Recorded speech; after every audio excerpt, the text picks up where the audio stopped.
ফেব্ৰুৱাৰী মাহৰ 20 তাৰিখে অসমৰ প্ৰতিগৰাকী অৰুণোদয় হিতাধিকাৰীক বিহুৰ উপহাৰ হিচাপে আমি আগতীয়াকৈ 8,000 টকা দিম।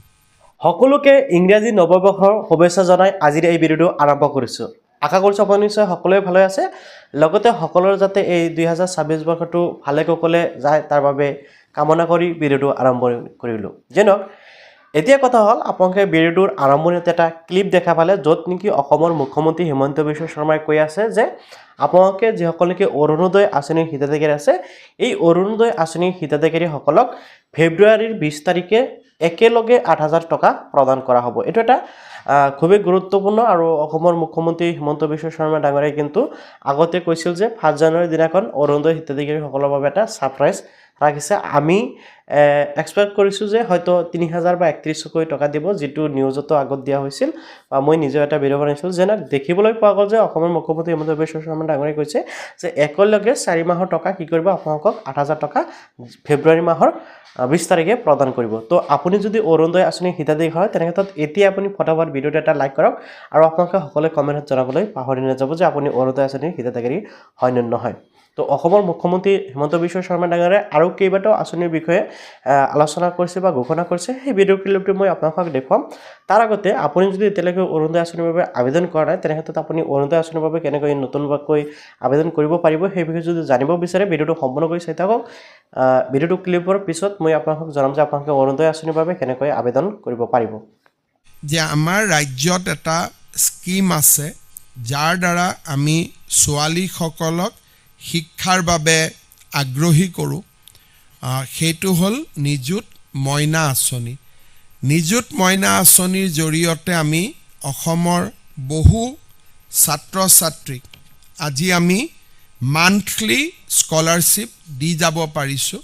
আৰু পষ্ট গ্ৰেজুৱেটত 2,500 টকা, গ্ৰেজুৱেটত 1,250 টকা আৰু হাই ছেকেণ্ডেৰীত আমি 1,000 টকাকৈ ছোৱালীসকলক আগবঢ়াওঁ। যেতিয়া ছোৱালীসকলক আমি আগবঢ়োৱাৰ নিশ্চিত উদ্দেশ্য আছিল যে আমি বাল্য বিবাহ প্ৰতিৰোধ কৰিব খোজোঁ। কিন্তু যোৱা কেইটামান দিনত ৰাজ্যত আমাৰ ছাত্ৰসকলে অলমষ্ট এটা নীৰৱ আন্দোলন কৰিছে যে তেওঁলোককো বাবু আঁচনি এটা লাগে।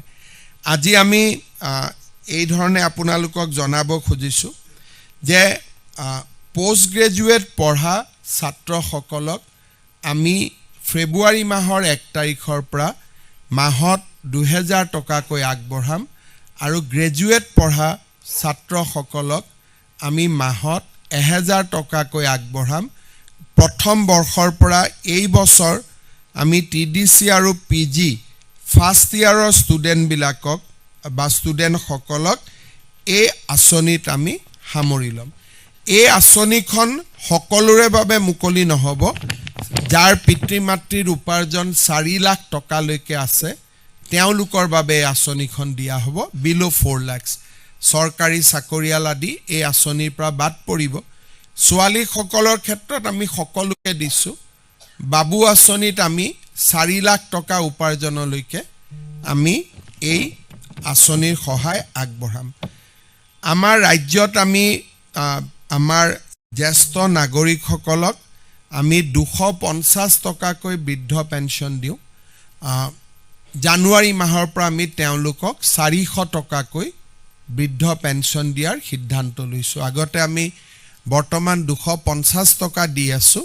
আমি তেওঁলোকৰ বৃদ্ধ পেঞ্চন বা জ্যেষ্ঠ লোকৰ সন্মান ৰাখি আমি 400 টকালৈকে বৃদ্ধি কৰিম।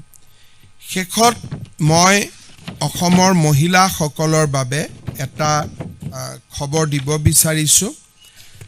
নিৰ্বাচনৰ সময়ছোৱাত অৰুণোদয় আঁচনি প্ৰদান কৰা সদায় এটা বিতৰ্কিত বিষয় হৈ থাকে। সেইকাৰণে কেতিয়াবা বিৰোধী পক্ষেও আপত্তি কৰে যে ইলেকশ্যন চলি থাকোঁতে কিয় অৰুণোদয় দিলে। আমি যাতে বিতৰ্কৰ ঊৰ্ধত থাকিব পাৰোঁ, ফেব্ৰুৱাৰী মাহৰ 20 তাৰিখে অসমৰ প্ৰতিগৰাকী অৰুণোদয় হিতাধিকাৰীক বিহুৰ উপহাৰ হিচাপে আমি আগতীয়াকৈ 8,000 টকা দিম। তাৰমানে প্ৰতিগৰাকী আই মাতৃ যিসকলে অৰুণোদয় আঁচনি পাই আছে they will get জানুৱাৰীত আমি তেওঁলোকক নিদিওঁ একো ফেব্ৰুৱাৰী মাহত একেলগে ফেব্ৰুৱাৰী মাহৰ 20 তাৰিখে একেলগে আগতীয়াকৈ বহাগ বিহুৰ উপহাৰ হিচাপে তেওঁলোকক আমি 8,000 টকা তেওঁলোকৰ বেংক একাউণ্টলৈকে হস্তান্তৰ কৰিম তেতিয়া আৰু বিহুলৈকে তেওঁলোকে সুন্দৰভাৱে তেওঁলোকৰ বিহু পালন কৰিব পাৰিব মই আপোনালোকৰ জৰিয়তে অসমৰ আই মাতৃ সকললৈকে এই সুন্দৰ উপহাৰটো ঘোষণা কৰিব খুজিছোঁ আমাৰ ৰাজ্যত চেনি দালি আৰু নিমখ আমি 117 টকাত 1 কেজি কৈ 3 কেজি সামগ্ৰী দি আছিলোঁ আজিৰ পৰা ৰেচনৰ দোকানত 70 লাখ ৰেচন কাৰ্ড হোল্ডাৰে এই আঁচনি 100 টকাত লাভ কৰিব 117 টকাৰ জৰিয়তে আমি আৰু 17 টকা আজিৰ পৰা হ্ৰাস কৰিছোঁ আজিৰ পৰা তেওঁলোকে 100 টকাকৈ লাভ কৰিব অহাকালি আমি এটা সৰু অনুষ্ঠান কৰিছোঁ আমাৰ অসমৰ সত্ৰৰ উদাসীন ভকতসকলেও অহাকালিৰ পৰা মাহত 1500 টকাকৈ তেওঁলোকে এটা সন্মান ৰাখি লাভ কৰিব মই আপোনালোকৰ জৰিয়তে আপোনালোকক মই যথেষ্টখিনি সুখবৰ দিলোঁ কিন্তু ইমানবোৰ খবৰৰ মাজতো